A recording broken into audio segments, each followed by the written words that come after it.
Meu nome é William e eu vou apresentar a minha parte do trabalho de D3. Para início, a gente fala um pouco do main.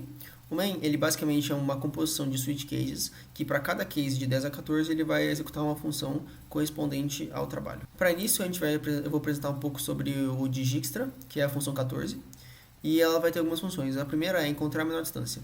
Ela vai encontrar o vértice com a menor distância, que não foi visitado ainda, vai inicializar, e vai procurar o vértice, e por fim vai retornar o índice desse vértice. Bastante simples.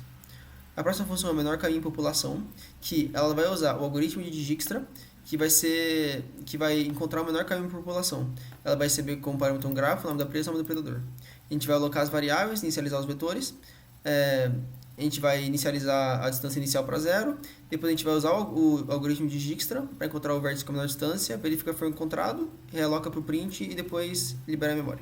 A última função desse bloco é a função executar análise caminho, que ela é responsável por executar n vezes o algoritmo como pedido, né? Ela vai iniciar corrigindo o gráfico original, ela vai alocar a memória para armazenamento, ela vai ler a entrada e separar em tokens, ele vai extrair para cada par predador presa, removendo as aspas e fazendo a leitura de forma correta. Depois disso a gente vai ter as mensagens de erro aqui para caso algo dê errado e a liberação de memória. A próxima função que a gente vai ver é a de lista predadores, que é a função 11.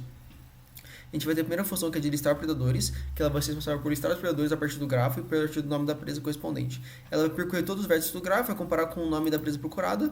Se for verdadeira, ele vai printar o nome, caso contrário, não. A variável se encontrou vai ser trocada para 1 e vai ser encerrado se ele encontrou. E o último if é adicionado para mensagem de erro de novo. E a última função é executar listagem, que ela vai ser responsável por executar a função anterior n vezes a partir de um grafo. Ela vai inicializar pegando um vetor de char de tamanho 100 vezes n, que é o maior tamanho possível. A gente vai declarar o token, manipular esse token e no final a gente vai executar esse loop n vezes, atualizando o token e fazendo a leitura sem o code usando as funções. Eu sou o Pedro, eu vim apresentar aqui uma parte do trabalho. Aqui com relação à leitura dados.c, a gente tem aqui essa função recupera dado bin, que é a única coisa que mudou nos últimos trabalhos, que ele vai retornar agora ao nosso grafo já construído. Com relação agora à nossa função grafo.c, a gente vai ter todas as funções que manipulam e criam o grafo, assim como, por exemplo, a nossa função cria grafo, que ela vai alocar um espaço na memória e vai retornar o grafo com a memória já alocada. Também a gente tem a cria aresta, que ela vai alocar um espaço na memória para criar a aresta, vai receber os dados do nosso dinossauro e vai retornar essa aresta já com tudo salvo. Expandir grafo vai ser a nossa função que ela vai aumentar o tamanho do grafo conforme a necessidade, vai realocar o espaço de memória conforme a gente for necessitando e inserir novos vértices. E já inserido, uma função muito importante que a gente usa ao longo do código todo, que ele vai receber um nome de dinossauro e vai procurar no gráfico qual é a posição que ele foi inserido. E caso não seja inserida, a gente vai ter o retorno de -1, sabendo que a gente precisa inseri-lo. Agora, com relação a adicionar aresta, a gente tem uma função que ela, como a gente já tem a função de já inserido, a gente sabe exatamente onde a nossa aresta deve ser inserida, a gente já acessa diretamente aquele ponto, considerando o nosso dinossauro destino como a aresta que vai ser inserida. Agora nós temos inicializa Dino e copia Dino, que ele inicializa Dino, ele evita problemas com print nulo, alocação de memória, e o nosso copia Dino, ele traduz os dados do dinossauro que estão no arquivo binário para o grafo em si. E nossa função principal insere grafo, que faz a chamada de todas as funções acima.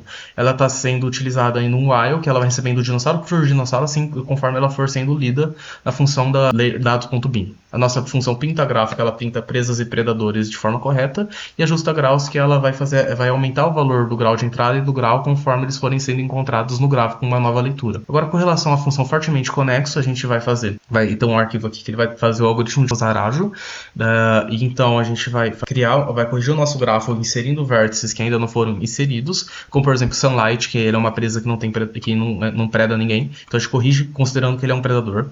E depois a gente vai fazer a chamada então da busca em profundidade, que é o DFS, em que a gente vai ter uma pilha no topo e o visitado que vai indicar se aquele vértice for visitado, e a gente vai inserindo ele na pilha conforme os vértices vão sendo visitados para a gente poder fazer essa busca em profundidade. Com a pilha já montada, a gente volta agora o nosso visitado todo para falsos, porque a gente também vai com o nosso grafo transposto, que a gente vai fazer presas e predadores. Agora, a presa preda o predador, a gente inverte a nossa seta, a gente faz o transposto do grafo, a gente vai fazer agora nossa busca em profundidade do transposto, que conforme a gente vai desempilhando essa pilha, a gente vai conseguindo fazer uma contagem de quantos elementos fortemente conexos tem, e conforme, dependendo do maior tamanho disponível, a gente sabe dizer se o grafo como um todo ele é fortemente conexo. Com relação ao ciclo de grafos, a gente vai fazer outra busca em profundidade, só com um raciocínio diferente, que aqui a gente também vai ter um vetor de já verificado, a gente vai fazer aqui a busca em profundidade, já passando esse vetor de já verificado. E caso tenha sido